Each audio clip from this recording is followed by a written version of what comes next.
दोस्तों, आप सभी को इस YouTube चैनल पर स्वागत है। आज हम एक बच्ची का इंटरव्यू लेने जा रहे हैं और सारा जितने भी टॉपिक हैं सबको कवर किया जाएगा कि किस तरीके से पढ़ना चाहिए, क्या क्या गलतियां हैं जिसे नहीं करना चाहिए। तो आज हमारे सामने एक हमारी स्टूडेंट बैठी है, तो चलिए उनकी मुँह से ही हम लोग सब कुछ सुनते हैं। अपना कुछ परिचय बता दीजिए। मेरा नाम गुड्डी कुमारी है और मैं सौरे चकला की निवासी हूँ। 10th में तुम्हारा कितना नंबर आया है? 431 नंबर। 431 नंबर आया है। और 431 नंबर ये जो आया, इसका श्रेय किसे देना चाहोगी? मैं इसका श्रेय अपने माता पिता और आपको, क्योंकि आपने मुझे सही गाइडेंस दिया था। तो आप सबों को पता है कि हमारे फर्स्ट गुरु हमारे माता पिता होते हैं, ठीक है। तो चलिए, बड़ा ही अच्छा है। और आपका सबसे फेवरेट सब्जेक्ट कौन सा है? मैथ और साइंस। मैथ और साइंस। चलिए बोलेंगे, बहुत सारे बच्चे लोग डरते हैं मैथ और साइंस से, बट इनका फेवरेट सब्जेक्ट मैथ और साइंस है। तो चलिए पूछते हैं, मैथ में कितना नंबर आया? 94। 94। बहुत शानदार, 94। और मैथ में वो कौन कौन सी गलती की जो कि 94 आया, और टारगेट क्या था मैथ में? मैथ में मेरा 100 लाने का पर्पस था। तो ऐसा कौन सा गलती की जिसके वजह से ये 94 आया, बता सकते हैं? पहले हम लोग को ऑब्जेक्टिव सॉल्व करना चाहिए और उसके बाद 2 नंबर वाले रहते हैं और 5 नंबर वाले क्वेश्चंस रहते हैं। तो पहले जो आप जानते हैं उसको ऑब्जेक्ट तरीका से, जो आप पहले जानते हैं उसी को पहले बनाना चाहिए, फिर उसके बाद दूसरा क्वेश्चन बनाना चाहिए। तो सबसे पहले ऑब्जेक्टिव क्वेश्चन बनाना चाहिए और इसके बाद 2 नंबर, 3 नंबर और 5 नंबर के जो क्वेश्चन है उसे बनाना चाहिए। तो सबसे पहले उसी क्वेश्चन को बनाइएगा जिस क्वेश्चन को आप अच्छे तरीके से जानते हैं, ठीक है। तो साइंस में कितना नंबर था? 95। चलिए, अच्छा नंबर है। और साइंस में किस तरीके से आपने कॉपी लिखा था?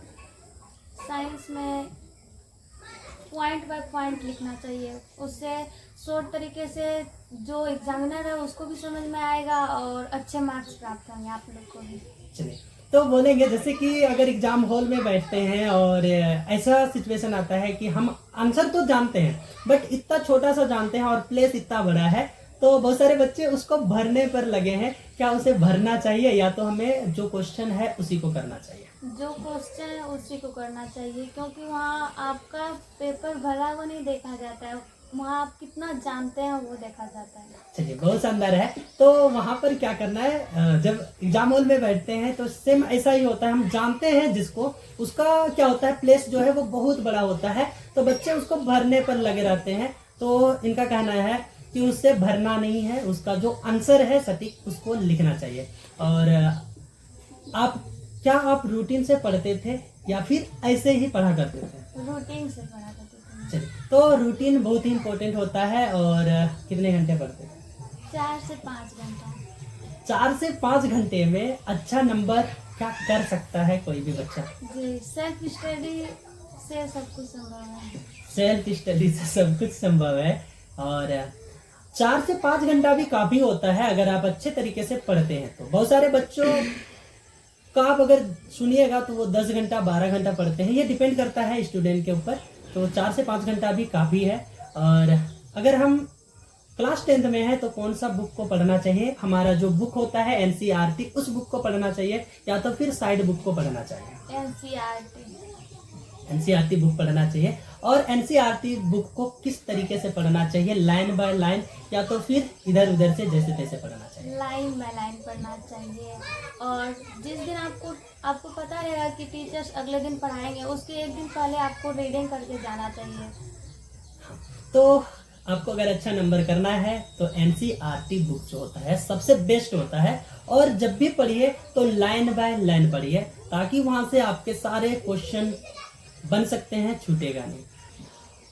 क्या बच्चों को खुद का नोट बनाना चाहिए कि नहीं बनाना चाहिए? बनाना चाहिए, उससे पढ़ाई में मदद मिलेगी आप लोग को भी और अच्छा लगेगा पढ़ने में। तो खुद का नोट बनाना बहुत ही जरूरी होता है, ताकि लास्ट मोमेंट में हम रिवीजन आसानी से कर पाए। ठीक है। और अगर एग्जाम हॉल में जाते हैं तो कितने कलम से लिखना चाहिए अपना पेपर? 2 कलम से। कौन कौन सा कलम से लिखना चाहिए? ब्लू और ब्लैक। ब्लू और ब्लैक, शानदार है।